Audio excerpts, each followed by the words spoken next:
Hello guys. Exam time pass में है और कई बार ऐसा होता है कि हमारा जो पूरा चैप्टर हम लोग अच्छी तरह से तैयार करते हैं, उसको एकदम याद किया हुआ होता है और एग्जाम में जब उसको परफॉर्म करना होता है और बाई चांस अगर हमें रिवीजन का टाइम ना मिल पाया और वो पर्टिकुलर टॉपिक आपने लास्ट मोमेंट पे रिवाइज नहीं किया तो वहां आप एग्जाम में बिल्कुल परफॉर्म नहीं कर पाते। तो सो गाइज आज हम लोग एक ऐसी टेक्निक सीख रहे हैं जिससे कि जो भी आपने याद किया हुआ है आज से 2-3 महीने पहले भी, तो वो कंटिन्यूसली उसकी जो मेमोरी है वो आपकी 100% पे बनी रहे। ठीक है, सो ये मेरे पास में एक मेमोरी टाइम ग्राफ है, माइंड पावर स्टडी टेक्निक का पार्ट है और कैसे जो चीजें आपने याद की हुई हैं उसको आप 100% पे बना के रख सकते हैं। ठीक है ना, तो उसके लिए जो एक क्विक टिप है उसको आप जरूर याद करेंगे। जैसे भी आज आपने कोई चीज याद की है तो वो जीरो टाइम पे मान लीजिए कुछ चीज पढ़ा आपने, ठीक है, तो आपको वो हो सकता है कि 80% पे वो आपको ग्रास्प हो जाएगा इस। ठीक है, आपको क्या करना होता है कि विद इन 12 आवर्स उसको एक बहुत फास्ट क्विक रिवीजन देना होता है। अगर आपने वो फास्ट क्विक रिवीजन दिया तो वो जो आपकी जो भी चीज आपने याद किया हुआ कंटेंट है आपका वो 100% पे पहुंच जाएगा। जो 10-20% की कमी होती है जब आप फर्स्ट टाइम रिवाइज करते हैं, फास्ट रिवाइज करते हैं, तो कुछ चीजें और उसमें ऐड ऑन हो जाती हैं और इसके बाद में आपकी मेमोरी यहाँ पे 100% पे आ जाती है गाइस। ठीक है, अब ये चीज ऐसी की ऐसी ही रहने वाली है, लेकिन ये मेमोरी से धीरे धीरे फैड हो जाती है, वो हम चाहते हैं कि नहीं हो। ठीक है, वो चीज आपको बिल्कुल एग्जाम टाइम तक जो है याद बनी रहे, उसका तरीका मैं बता रहा हूं आपको। आफ्टर 12 आवर्स एक बहुत ही फास्ट क्विक रिवीजन देना है। वो जो भी चीज याद की हुई है जो कि आपने 3-4 घंटे में तैयार किया था उसको आप बिल्कुल विद इन 15 मिनट्स या हाफ एन आवर में उसको रिवाइज कीजिए आफ्टर 12 आवर्स। तो वो चीज आपको और ज्यादा इसमें मैच्योर हो जाएगी और आपकी मेमोरी में फिक्स हो जाएगी। ठीक है ना, फिर आपको ये करना है कि द सेम थिंग गाइस, बात मैं कंटेंट की कर रहा हूं तो वो सेम कंटेंट आपको एक वीक के बाद में फिर रिवाइज करना है और वही फास्ट रिवीजन टेक्निक जो मैंने पहले बता रखी है चैनल पे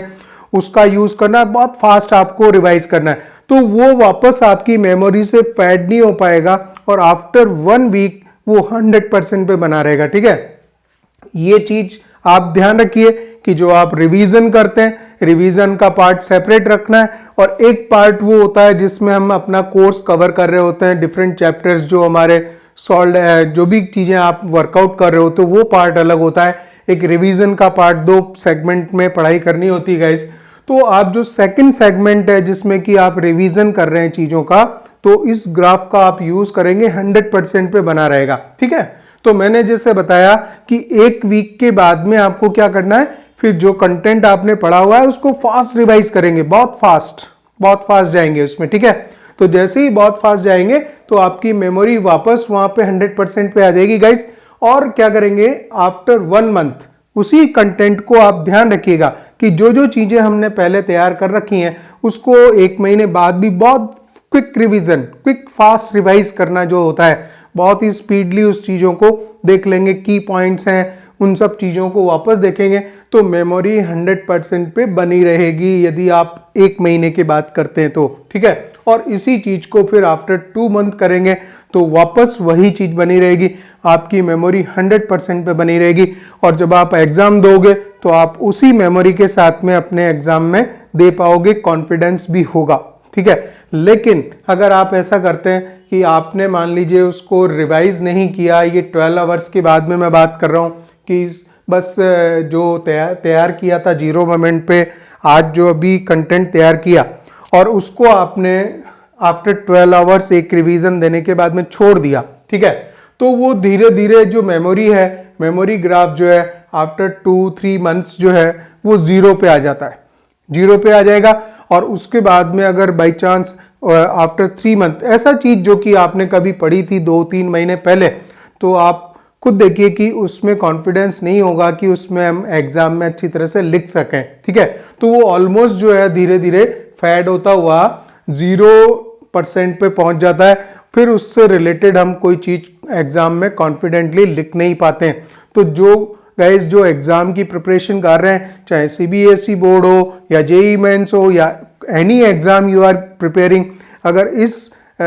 माइंड पावर स्टडी टेक्निक का एक ये पार्ट है और मेमोराइजिंग किस तरह से वो आप चीज़ों को हमेशा याद रख सकें, वो अगर करना चाहते हैं तो इस ग्राफ को आप यूटिलाइज करेंगे। तो उस पार्ट को आपको अपनी स्टडी से अलग रखना पड़ेगा, उसके लिए 1 घंटा अलग से रखिए और उस चीज़ को आप ऐसा कंटिन्यूसली करते रहेंगे तो आपने जितना भी याद किया हुआ गाइज वो 100% पे बना रहेगा और कॉन्फिडेंस भी आपका बिल्कुल बूस्टअप रहेगा, ठीक है। और जब आप एग्जाम में जाएंगे तब ऐसा कुछ नहीं रहेगा कि कुछ पार्ट जो कभी 1-2 महीने पहले तैयार किया था आपने और वो पार्ट आपका छूट गया और बाई चांस अगर उस एग्जाम आ गया और रिवाइज नहीं कर पाए, तो ऐसा मेरे साथ में भी हुआ एग्जाम में कि उस चैप्टर से रिलेटेड हम कुछ भी नहीं लिख पाते क्योंकि कॉन्फिडेंस जो है बिल्कुल खत्म हो जाता है कि वो जो चीज़ है उसमें क्या था, वो छोटी छोटी जो डेफिनेशंस हैं, इवन फॉर्मूलेज भी जो हैं वो याद नहीं रहते हैं, ठीक है। So if you use this chart and इस मेमोरी टेक्निक को आप यूज़ करेंगे, मेमोरी आपकी 100% पे बनी रहेगी and you be confident guys और आप अच्छी तरह से एग्जाम देंगे। All the best guys.